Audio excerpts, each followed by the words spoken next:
Bear here with If That's the Case, and let's just get right to reviewing the DIYPC DIY-F2-O.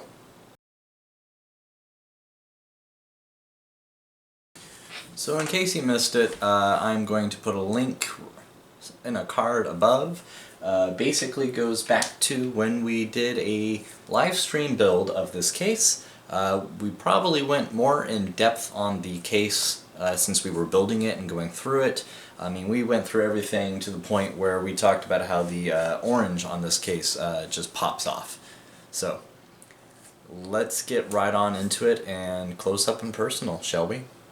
So the first thing that you're going to notice, of course, is that it is black and orange. And what's really nice is that the front fan actually lights up orange.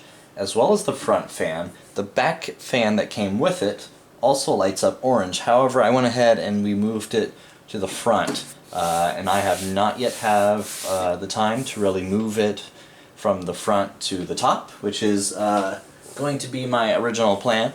Hopefully at the end of this video I'll just have that done.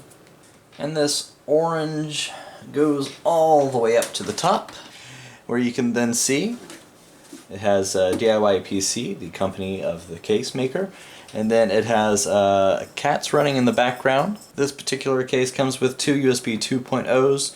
Of course, just like most cases today, you have your audio and microphone jack in the front, a USB 3.0, you got a reset switch, nice and tiny. I noticed that I have to like use my pinky, and even with my pinky I have to like figure out how I'm getting it to reset.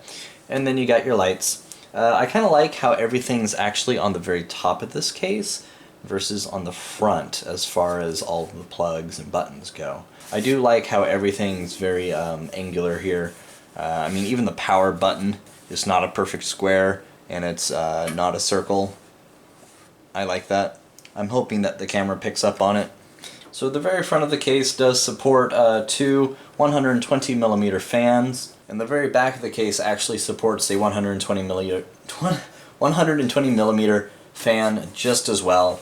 So the very back here, actually, one of the things I really like is that they allowed you to move the fan either up or down, and this worked out really well for me because I was able to move the AIO water cooler down so that the top could actually pop back on, because I took it off in order to see whether or not I can hook it up on the top, which didn't work out for me. Then on the inside of the case, like I said, I was able to put my 120mm all-in-one cooler for my CPU by Corsair H60 on the very back here. I couldn't really quite put it on the top. The tubes weren't really liking that. So, and then this does allow for two hard disk drives right down here. One that you can actually put into this slider or bay, and then the other one you have to push in there, and then you have to screw in from the very bottom of the case. So if you're going to do that, I hope you have a magnetic screwdriver, otherwise that is going to be an absolute pain for anyone. So what I would have liked to have seen is, instead of having to do that weird roundabout way of putting the case on its front or its back in order to get underneath it and screw the drive into place, perhaps just have it so that you can have the second one of these in there. That would have been very nice. And the other nifty feature about this is that you can support up to 3 solid-state drives. So you can put one on the very bottom here, you can put one right here, another one right here, or if you really wanted, you can just put one in the middle here. That works too. So one of the things that I kind of found interesting with this particular case is that there are 2 mounting screw holes in here that actually support a small form factor board. In case you're wondering, by the way, no, this case does not support an optical drive. I'm sorry. However, in the very front, it does allow you to, again, move your front fans up or down just a little bit, not as much as the back does. The back really gives you a lot of playroom with moving this up or down. And then while there is space behind the motherboard for some cable management, you have to be very conservative, I feel, on your cable management.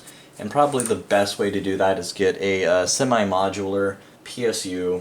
I think that's going to be your best bet. Otherwise you kind of are left with some of these extra cables, and what I did is I just zip tied it and put it down here, and that seems to work for me. I'm pretty happy with that. For a extremely quick reference, here's what a EVGA GeForce GTX 1060 Superclock looks like inside of the case, without a power cable connected to it, of course. And then for the last bit of reference, here's my Gigabyte WindForce 3X 980 Ti.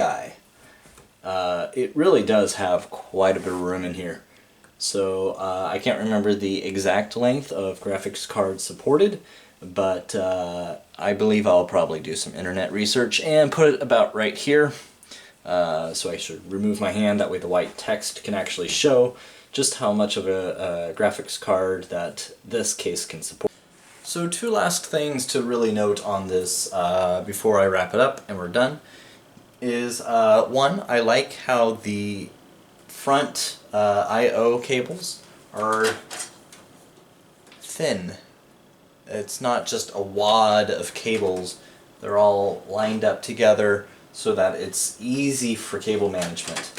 And then the second thing being, there are thumb screws on both the front and the back. Thank you for doing that on a budget case. I greatly appreciate that. My thumbs greatly appreciate it, and my screwdriver appreciates it.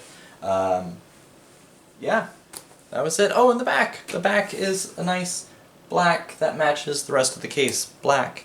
So it's not that unpainted metal on the back. So, like I promised, I had moved the fan, and let's go ahead and do the outro. Alright guys, if you liked that video, you know what to do. Hey, if you want to see some ATX cases start coming through the build, check out my Patreon page. Let's go ahead and start working together in order to get some much needed hardware in order to do the ATX case reviews. As always, I'm Bear with If That's the Case. Feel free to check out other videos and subscribe if you haven't already and want to see more case reviews. I hope to see you in another video.